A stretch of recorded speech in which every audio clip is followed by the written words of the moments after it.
তাহলে আজকে আমরা শুরু করব দ্বিঘাত করণী চ্যাপ্টারটা। তাহলে আমরা যখনই অঙ্কের ক্লাস থাকবে কি কি জিনিস নিয়ে বসে পড়েছি দেখ, বই, খাতা, পেন আর মোবাইল নিয়ে এরকমভাবে রেডি থাকবি। দ্বিঘাত করণী বলার আগে আমরা বলবো ক্লাস 9-এ আমরা বাস্তব সংখ্যা করিয়েছিলাম, মনে আছে? ওখানে অমূলদ সংখ্যার ধারণা বলতে গিয়ে আমরা বলেছিলাম তোর রুটওয়ালা সংখ্যা, মানে যে কোনো সংখ্যার যখন বর্গমূল আমরা করতে পারি না, যেমন 2, 3, 5, 7, সেগুলো তো বর্গমূল বার করতে বললে আমরা রুট আকারেই উত্তর লিখব, মানে √2, √3, √7, √11 রুট আকারেই ওদেরকে রেখে আমাদের অঙ্কের কাজ এগিয়ে নিয়ে যাওয়া হয়।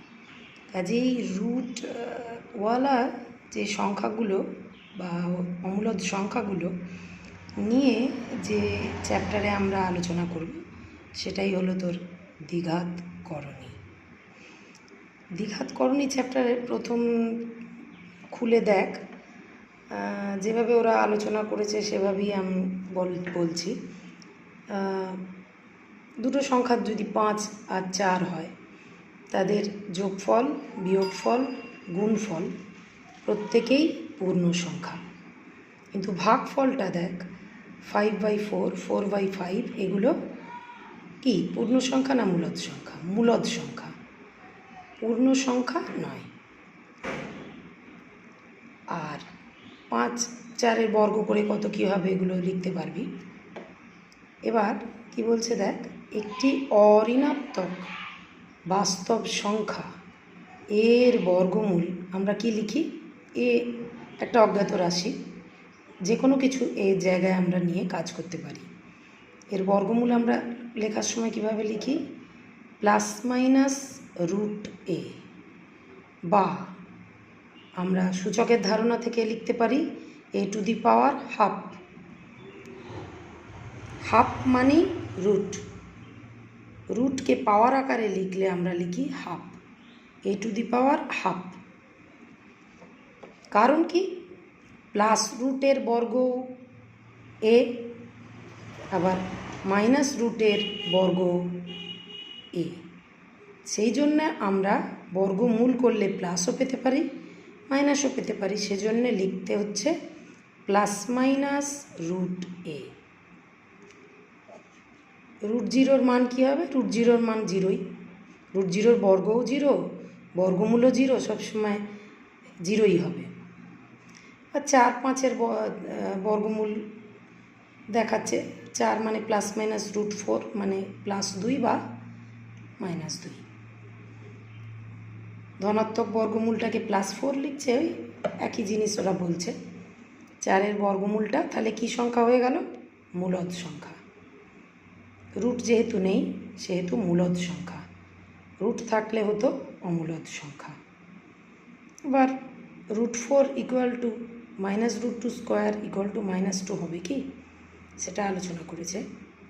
√a² আমরা সংজ্ঞা অনুযায়ী লিখতে পারি mod a, এটা হচ্ছে modulus of a। Modulus of a মানে হচ্ছে ধনাত্মক মানটা এক্ষেত্রে নেওয়া হবে।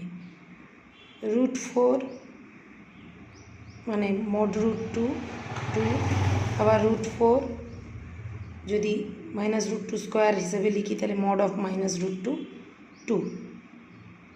তাহলে মড সংজ্ঞা অনুযায়ী স্কোয়ারকে যদি আমরা লিখি তাহলে দুটো ক্ষেত্রেই প্লাসই আসছে। 5-এর বর্গমূল ±√5, এটা অমূলদ সংখ্যা, তার মানে পূর্ণ সংখ্যা পাবো না। 5 পূর্ণবর্গ সংখ্যা নয়। 4-এর যেহেতু বর্গমূল পাওয়া যাচ্ছে, অমূলদ সংখ্যা হচ্ছে না, পূর্ণ সংখ্যা হচ্ছে, সেহেতু এটা পূর্ণবর্গ সংখ্যা। এখান থেকে ছোটোখাটো শর্ট কোয়েশ্চেনের জন্য পড়বি। +−√5 আকারের সংখ্যাকে কি বলা হয়? আসল এবার আমরা দ্বিঘাত করণীর সংজ্ঞাতে যাচ্ছি। যদি এ এমন একটি ধনাত্মক মূলদ সংখ্যা হয় যা কোনো মূলদ সংখ্যার বর্গ নয়, তাহলে প্লাস মাইনাস রুট এ আকারের সংখ্যাকে শুদ্ধ দ্বিঘাতকরণী বলা হয়। আবার মানে প্লাস মাইনাস রুট 5 কী হবে, এটা একটা শুদ্ধ দ্বিঘাতকরণী হবে। আবার এইভাবে দেখ, একটা মূলদ সংখ্যা আর একটা অমূলদ সংখ্যার যোগফল বা বিয়োগফল এ প্লাস মাইনাস রুট বি, মানে এটা যদি আমরা সংখ্যা হিসেবে বলি 2 প্লাস মাইনাস রুট 3, এই আকারে একটা মূলদ একটা অমূলদ সংখ্যার যোগ বা বিয়োগফল আকারের সংখ্যাকে মিশ্র দ্বিঘাতকরণী বলা হয়, যেখানে এটা হচ্ছে মূলদ সংখ্যা, বিটা শুদ্ধ দ্বিঘাতকরণী বা অমূলদ সংখ্যা। তাহলে এখান থেকে আমরা কি পেলাম, শুদ্ধ দ্বিঘাতকরণী কীরকম দেখতে হয়, মিশ্র দ্বিঘাতকরণী কীরকম দেখতে হয়। এবার পাতা উল্টা, পরের পাতা দেখ।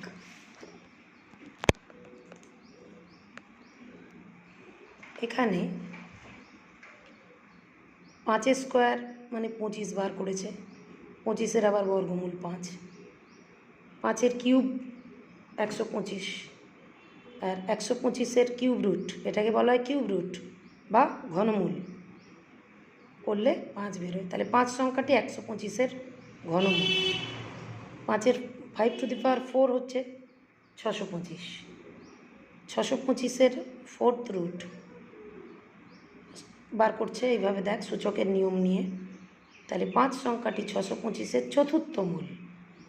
এর পরবর্তী কী নাম দেওয়া হয় সেগুলো অতটুকু আলোচনা করা হয় না, বর্গমূল, ঘনমূল, চতুর্থ মূল, এইভাবে তার মানে আরও হবে, পঞ্চমূল বা অন্য নাম হবে, fifth root, cube root, fourth root বা চতুর্থ মূল, ফিফথ রুট, সিক্সথ রুট, এইভাবে সেগুলো আমরা এই রুটের খাঁজের জায়গাগুলোতে লিখব। খালি রুট 2 রুট 3 মানে 2টা জেনারেলি লেখা হয় না, লিখলে ভুল নয় কিন্তু লেখা হয় না। দ্বিঘাতকরণী মানে দুই ঘাতটা লেখা হয় না। 3-এর পর থেকে 3, 4, 5, 6, 7 এই জাতীয় মূল বার করার সময় বা রুট বার করার সময় এই খাঁজে সেই সংখ্যাটা লিখতে হয়, কত ঘনমূল বা চতুর্থ মূল, পঞ্চমূল, কথাটা মানে সংখ্যাটা এখানে লিখতে হয়। কিন্তু অত দূর আমরা জেনারেলি আলোচনা করব না, শুধু এই ধারণাটা রাখবো যে এইখানে লেখা মানে হচ্ছে এটা ততবার রুট হচ্ছে ওটার। তাহলে প্লাস মাইনাস রুট 5 শুদ্ধ দ্বিঘাতকরণী, এত কিছু বলে ওরা বলল। তাহলে শুদ্ধ দ্বিঘাতকরণী কীরকম হয়, এরকম প্লাস মাইনাস রুট এ বা প্লাস মাইনাস রুট 5।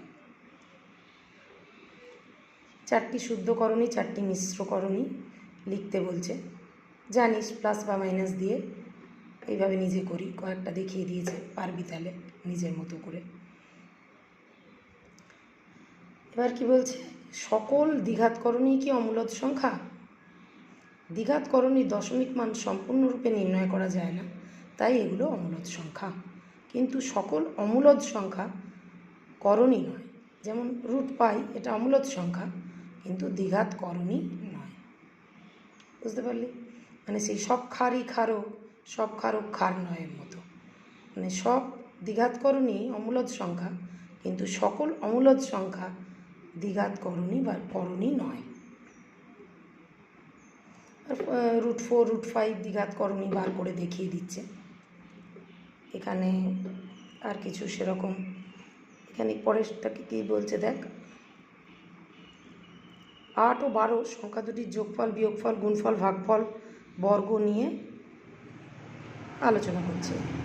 এটা নিজে লিখতে বলছে, 8 আর 12 যোগ করে বার করতে, সেগুলো পূর্ণ সংখ্যা না দ্বিঘাতকরণ, এই যেমন 5 আর 4 নিয়ে করেছে, এরকম 8 ও 12 নিয়ে তোদেরকে করতে বলেছে। এটা করে দেখিস, ওই যেভাবে আলোচনাটা করেছে, যোগফল, গুণফল, ভাগফল, বর্গ আলোচনা করতে বলেছে। এবার আরেকটা নতুন জিনিস, রুট এ মানে হাফ, এটা তো জানিস, রুট এ বি, এগুলো সূচকের নিয়ম থেকেই, এ বির টু দি পাওয়ার হাফ, তাহলে A to the power half, B to the power half, root A into root B, সেখানে এ বি অঋণাত্মক বাস্তব সংখ্যা। Root over of A by B, এটাকেও পড়েছে, তাহলে root A by root B, গুণ করলে root A into root B, ভাগ করলে root A by root B.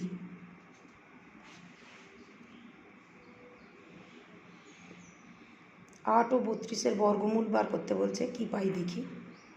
8কে লিখছে √8 4 ইন্টু 2, এটা 4 ইন্টু 2 লিখেছে, আমরা কিন্তু লিখব 2 ইন্টু 2 ইন্টু 2, যতটা ভেঙে লেখা যায়। উৎপাদকে প্লাসে পাশে আমরা কিন্তু ভেঙে দেখাবো, অঙ্ক করব যখন আমি দেখাবো।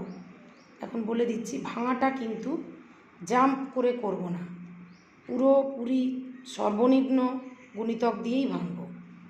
4 ইন্টু 2 মোট কথা √8 মানে হচ্ছে 2√2, √32 মানে হচ্ছে 4√2। এই জাতীয় হলে মানে একই সংখ্যা এবং তার রুট অমূলক পোর্শন আর তার গুণিতক আকারে যদি থাকে, সেগুলোকে বলা হয় সদৃশকরণী।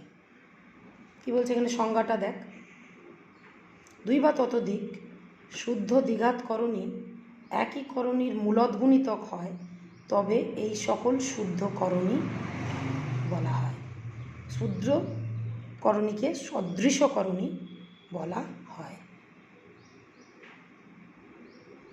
আন্ডারলাইন কর।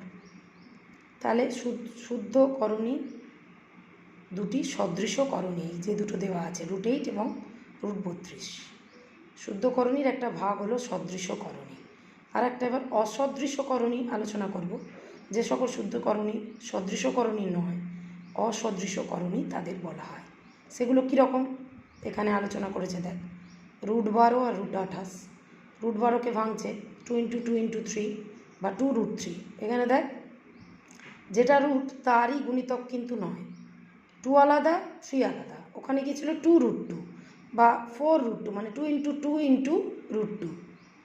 সেক্ষেত্রে মানে একই সংখ্যা যদি তার গুণিতক আকারে থাকে করণীটার, শুদ্ধকরণীর, সেক্ষেত্রে সেটা সদৃশকরণী। আর আলাদা হলে যেমন 2√3, এটা √28টা বেরোচ্ছে 2√7, এইগুলো হয়ে যাচ্ছে অসদৃশকরণী। বোঝা গেল? এখানে বলেছে যদি mn দুটি পরস্পর মৌলিক সংখ্যা, যেখানে mn এর গসাগু 1 হয়, পরস্পর মৌলিক মানেই দুজনের গসাগু 1 হবে, মানে কোনো কমন উৎপাদক থাকে না।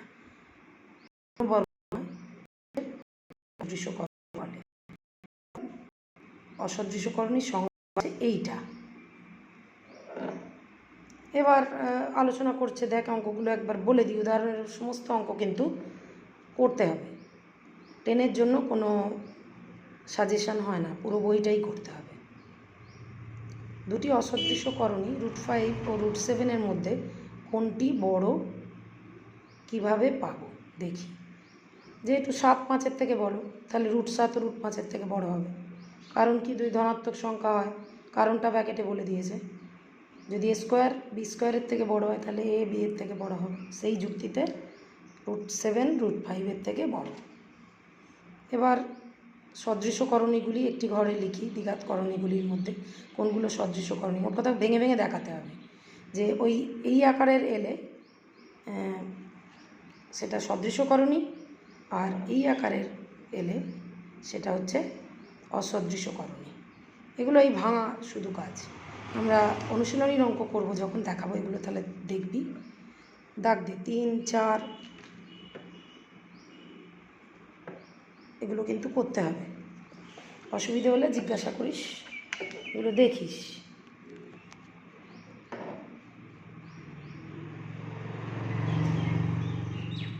এখানে যোগ √50 √18 এগুলো শুদ্ধকরণীতে পরিণত করা যাবে কিনা বা যোগ বিয়োগ করা যাবে কিনা দেখছি।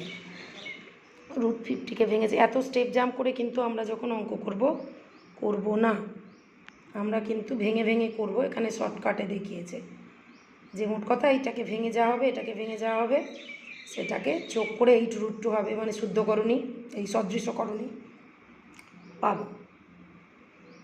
এটাকেও তাই, বিয়োগটাকে। তাহলে এই কটা অঙ্ক দেখব। এই একই জিনিস আলোচনা করেছে, যোগ বিয়োগ গুণ ভাগের ব্যাপার। এগুলো করবে, প্রত্যেকটা এগুলো করবে, ওইগুলোই আলোচনা করেছে। ঠিক আছে, পরে তাহলে হয়ে গেল। এরপর আমরা 9.1-এর অঙ্কগুলো নিয়ে পরে আবার আপলোড করছি। এখন এইগুলো একটু দেখে নে।